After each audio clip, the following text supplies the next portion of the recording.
The only thing that we demand from the university is something that we've been demanding for the past few years, for them to tighten the security of campus. Also, you need to bear in mind that this happened next to the university at the campuses, and it's already happening in Bikakulu of campus, because you'd see that off-campus students are getting robbed every day. They even got to a point where they stopped reporting to the university because the university is not doing anything. They are just comfortable in not doing anything. The reason why we are here is for us to have a demand to izinto that we've been asking for university all this time. I'm gonna read you the memorandum of demand. A somber mood at the Nelson Mandela University as students take to the streets, all dressed in black. They are in mourning. They are mourning one of their own, who was sent to school by their parents, just like them, to create a future for herself and come back home with a qualification. But now, the parents of Minenhle Hlongwane, a promising student with a bright future ahead of her, received a call on Monday night that their child was attacked. She was in the safety of her student accommodation. Someone broke into the arrest, attacked her and her friend, and stabbed them. Minenhle Hlongwane passed away. This is her story.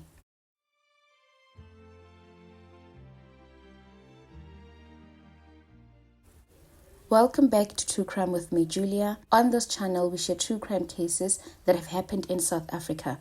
Today's story is one of the breaking news stories. The incident happened on Monday night at the Nelson Mandela University's off-campus in Summerstrand in Gqeberha. The story is well covered in the media. Please note that this report is based on allegations, a statement by the university, and preliminary eyewitness reports.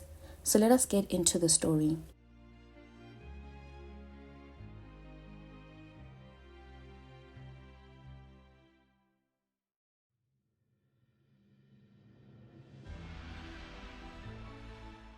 It was supposed to be just another ordinary Monday night in Summerstrand. Students at Nelson Mandela University were winding down from classes. Laptops were still open, headphones on, lights flickering through the windows of an off-campus residence. But for one student, 23-year-old Minenhle Hlongwane, that night would end in an unimaginable tragedy. Minenhle was known for her calm spirit and strong academic drive.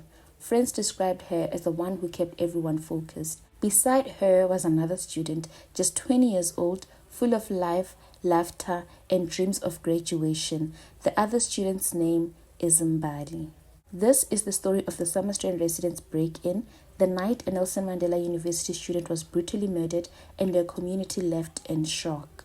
On October 13, 2025, it's exam season at the Nelson Mandela University, a time when students barely sleep and stress fills the air. Summerstrand, one of the city's quieter suburbs, is known for its student accommodations. It's close to the beach, lined with palm trees and apartment buildings, and most importantly, it feels safe, or at least it used to. That night, in one of those off-campus residences, two young women, both Nelson Mandela University students, were studying. Someone else was watching them. Around 11:30 p.m., a man, later identified as a 25-year-old armed suspect, forced his way into the residence. The motive? Robbery. But what he took that night was far more than just material things. The suspect reportedly demanded their phones and laptop, a common tactic in Gqeberha break-ins. But something went wrong. What's known is that the man stabbed Minenhle Hlongwane, fatally wounding her, before turning on the other student. As mentioned previously, the other student survived, but she was left badly injured and is still recovering in hospital. When the attacker fled, he carried stolen electronics and left behind a nightmare no one in the residence will ever forget. The scene was chaos. Neighbors heard screams and called the police, but by the time paramedics arrived, Minenhle was unresponsive. Her friend, bleeding but alive, was rushed to hospital.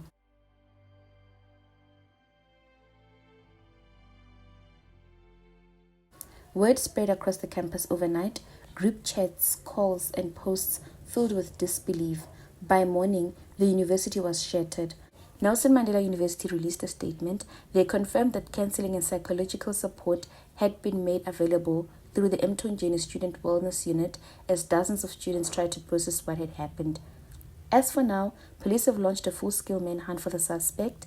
He's 25 years old, as I mentioned. They say he's armed, dangerous, and believed to have been familiar with the student housing area. Investigators are combing CCTV footage, checking stolen phone activity, and speaking with witnesses.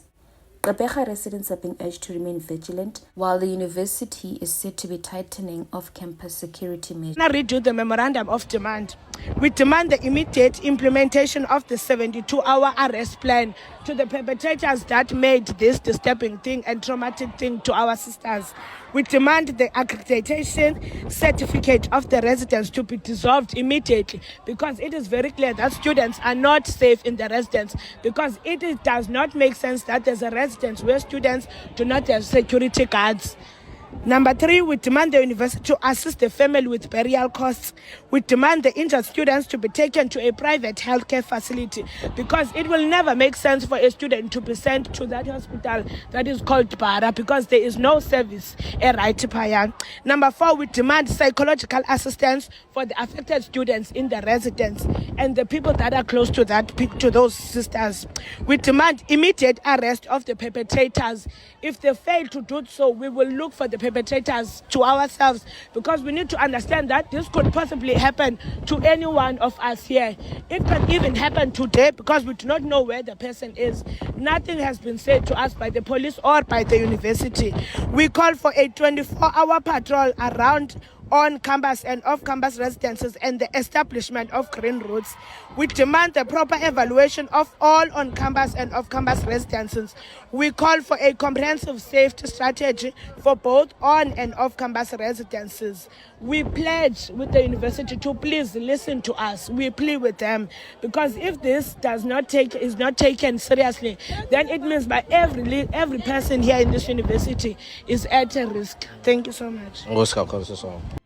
But for Minenhle's loved ones, justice cannot come soon enough.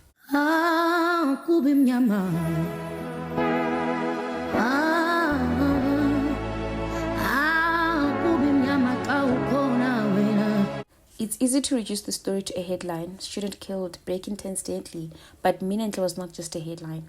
She was someone's daughter, someone's friend, someone who had dreams, maybe to graduate, travel, or make a mark in the world.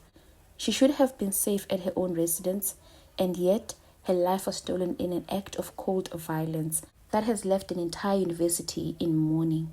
What happened to Minenhle Hlongwane is not an isolated tragedy. It's a reflection of growing violence that threatens young South Africans, even in spaces meant to be safe.